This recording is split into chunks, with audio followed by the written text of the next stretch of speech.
It has been many years since the miracle of the Hudson, which happened on the 15th of January 2009. We have with us today Captain Sullenberger, famously known as Sully, the captain of US Airways Flight 1549, who landed an Airbus A320 safely on the Hudson River, saving countless lives. Thank you, Captain, for being with us today to recount those events. Could you please share with us what happened on that fated Flight 1549 and actions that you took? Well, thank you for having me here today, and I'm very glad to share my experience with everyone. So US Airways Flight 1549 was a flight en route to Charlotte Douglas International Airport from LaGuardia Airport, New York City. At 15:24, our aircraft was cleared for takeoff and we began to climb to our cruising altitude. At about 3 minutes into the flight, at an altitude of 3,000 feet and an airspeed of 400 kilometers per hour, I briefly noticed a line of birds rapidly coming towards our plane. With little time to react, the birds struck our plane with tremendous force, and everyone on board heard loud booms coming from engines 1 and 2. Moments later, our flight instruments displayed a rapid decrease in engine thrust, and then the engines went deadly silent. As my first officer tried to relight the engines, I contacted LaGuardia Air Traffic Control to request a landing at LaGuardia Airport. It would have to be an emergency landing. However, after failing to relight the engines, I knew that it would not be possible to make an emergency landing at LaGuardia.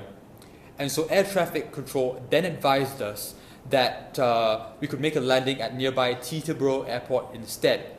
But I soon realized that our only viable option would be to land the aircraft somewhere with a flat surface and with no buildings or people.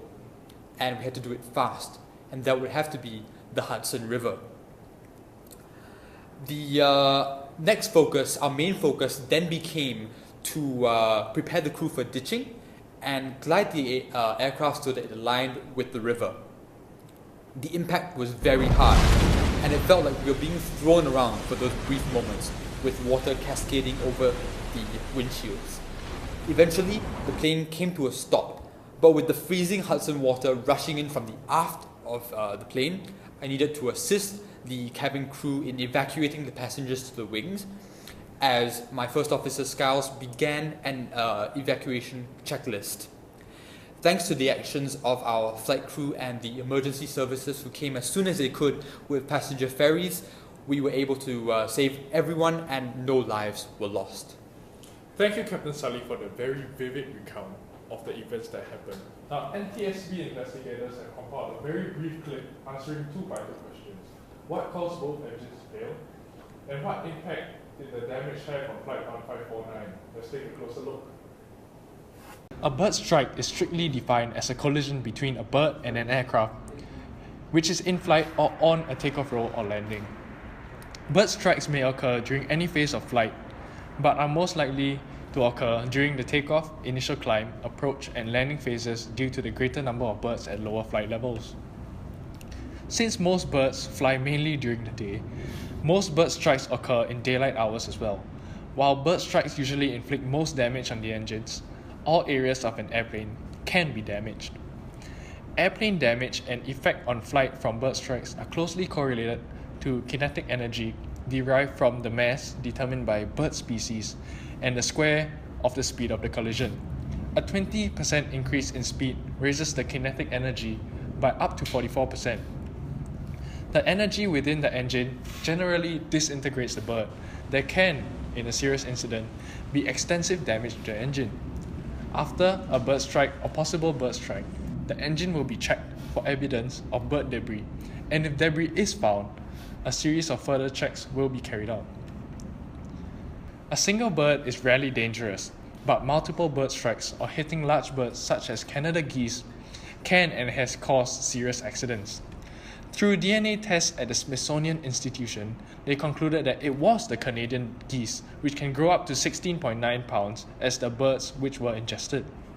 According to FAA's National Wildlife Strike Database, there were 177,269 wildlife strike reports on civil aircraft between January 1st, 1990 and December 31st, 2015. For a more recent comparison, 13,162 strikes were reported for all of 2015, up from 9,540 from 2009, the year that the database was first released to the public. Birds accounted for 97% between the year 1990 and 2013. There were 25 human fatalities attributed to wildlife strikes with US civil aircraft. In the same period, there were 279 recorded injuries. The CFM56-5B4/P engines on Airbus A320 were certified to withstand the ingestion of birds of a specified weight of 4 pounds in accordance with the certification standards, and still produce sufficient power to sustain flight. However, during this event, each engine ingested at least 2 Canadian geese weighing about 8 pounds each, which significantly exceeded the certification standards, and neither engine were able to produce sufficient power to sustain flight after ingesting these birds. Disassembling and examination of the engines revealed that 2 LPC IGVs in each engine had fractured because of the bird ingestion and were subsequently ingested into engine cores, causing nicks, tears, and fractures throughout LPC and HPC stages. In addition, damage to the left engine HPC VGVs resulted in the blockage of most of the airflow through the compressor.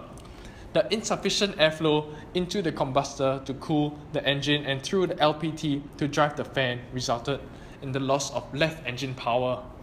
Although the airflow was not blocked in the right engine, as it was in the left engine, the destruction of all HPC VGVs and the fracture of several compressor blades caused the loss of directional control of the airflow into the compressor, causing it to stall continuously. With no recovery possible, it eventually lost power. Visual examinations revealed that all of the fractured surfaces on both engines were consistent with overload, and no signs of pre-existing damage or fatigue-type failures were found. Ultraviolet light inspection of both engine cores revealed that foreign material consistent with bird feathers and tissue were inside the engine from the fan blade through the LPC to the Stage 1 HPC. In the right engine, about 1 cup of charred remains were found in the combustor area. Each accident engine ingested multiple 8-pound birds into its core, preventing the engines from providing sufficient thrust to sustain flight, indicating that an engine of this size cannot withstand the ingestion of such a large bird into the core and continue to operate. Furthermore, informal discussions with the industry and FAA revealed that it would not be practical to build an engine that could withstand ingestion of a bird this size into the core because of performance and weight penalties that such a design would entail. These discussions also revealed that ingesting 1 2.5-pound bird into the engine core, which is the current engine core ingestion test requirement, is already considered a stringent test of the engine core. The cause for the downing of US Airways Flight 1549 was ultimately due to the ingestion of birds into both engines. The final NTSB report included solutions to help reduce the risk of bird strikes in the future. These and some of our own solutions are categorized into 3 different approaches. Firstly, by modifying surrounding habitat. Secondly, by modifying bird behavior. And lastly, by modifying airport operations. Modifying habitats surrounding an airport can be achieved by either removing seed-bearing plants to eliminate food sources, using insecticides or pesticides to eliminate food sources for insect-eating birds, covering nearby ponds with nettings to prevent birds from landing, and lastly, by keeping grass mold short so it is not suitable for bird shelter. Next, we suggest airports to invest in measures to alter bird behavior so that they will avoid the airport and its surrounding area.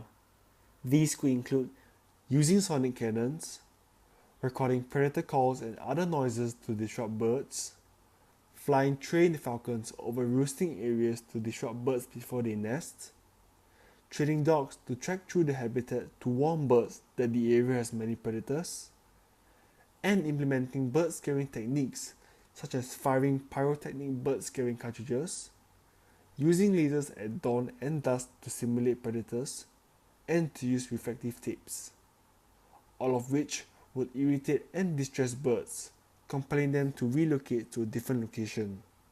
Finally, we recommend airlines and airports to be equipped with the necessary techniques to operate alongside nature.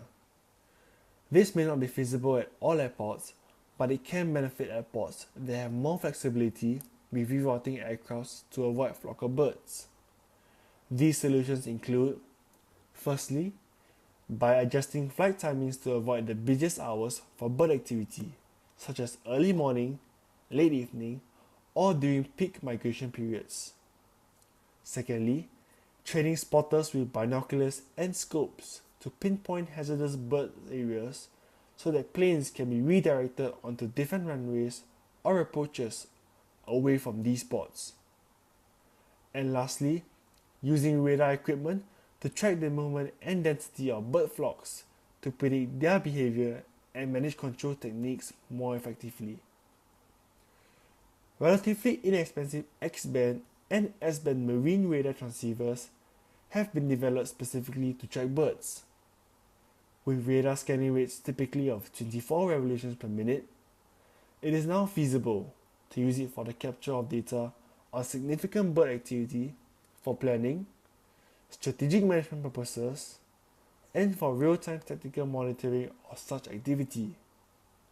While obviously still expensive where the degree of bird hazard is high, radar provides an option which should be seriously considered. Significant numbers of system deployments have occurred, though they are still mainly in the USA. Installations include civil applications at New York's John F. Kennedy Airport, Chicago's O'Hare International Airport, and the Seattle-Tacoma International Airport, although the majority of both deployment and development activity is still focused on military air movements. Many suggestions were also put forth by the general public to curb bird strike-related engine problems. One such idea was to cover the front of an engine with a mesh that will prevent birds or any other foreign debris from entering the engine. However, there are many complications with relation to this idea. The first would be weight. For the mesh to be able to withstand the force of a bird impacting at 300 knots, the mesh will have to be thick and heavy. Secondly, engines are also very intricately designed, with the intake built to maximize intake air volume and velocity. With the addition of the mesh, the intake air will become turbulent, negating the design of the engine. Finally, the risk of the mesh coming loose and acting as the FOD itself can prove catastrophic.